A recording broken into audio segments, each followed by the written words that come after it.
सबैभन्दा शक्तिशाली महिला ती हुन् जसले आफ्नो घाउ आफै निको पार्न सिकिन्।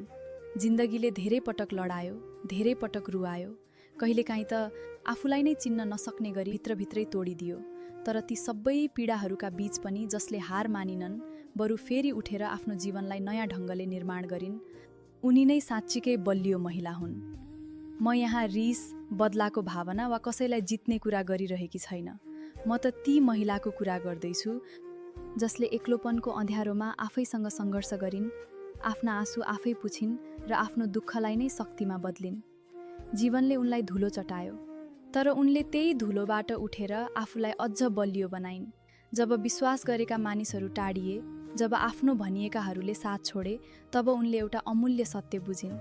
यो संसारमा सबैभन्दा भरपर्दो साथ भनेको आफ्नै साथ रहेछ।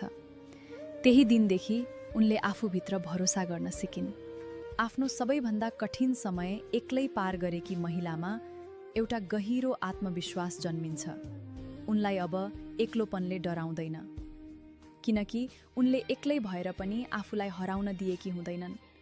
उनलाई कसैको स्वीकृति, प्रशंसा वा उपस्थितिले मात्र पूर्ण बनाउँदैन, किनकि उनले आफ्नो मूल्य आफै चिनेकी हुन्छन्। यस्ता महिलाहरूको शक्ति उनीहरूलाई कसले रोज्यो, कसले माया गर्यो वा कसले साथ दियो भन्ने कुराबाट आउँदैन। उनीहरूको शक्ति त त्यो व्यक्तित्वबाट आउँछ जुन उनीहरूले तब निर्माण गरे जब उनीहरूको साथमा कोही थिएन।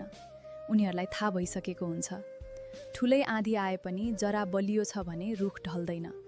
त्यसैले यदि जीवनले तपाईलाई बारम्बार परीक्षा लिइरहेको छ भने याद राख्नुहोस्, कठिनाइ तपाईलाई तोड्न होइन, अझ बलियो बनाउन आएको हो।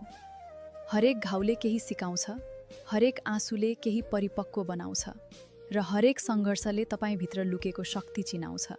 किनकि अन्ततः सबैभन्दा उज्यालो तारा त्यही बन्छ जसले सबैभन्दा लामो अन्धकार पार गरेको हुन्छ।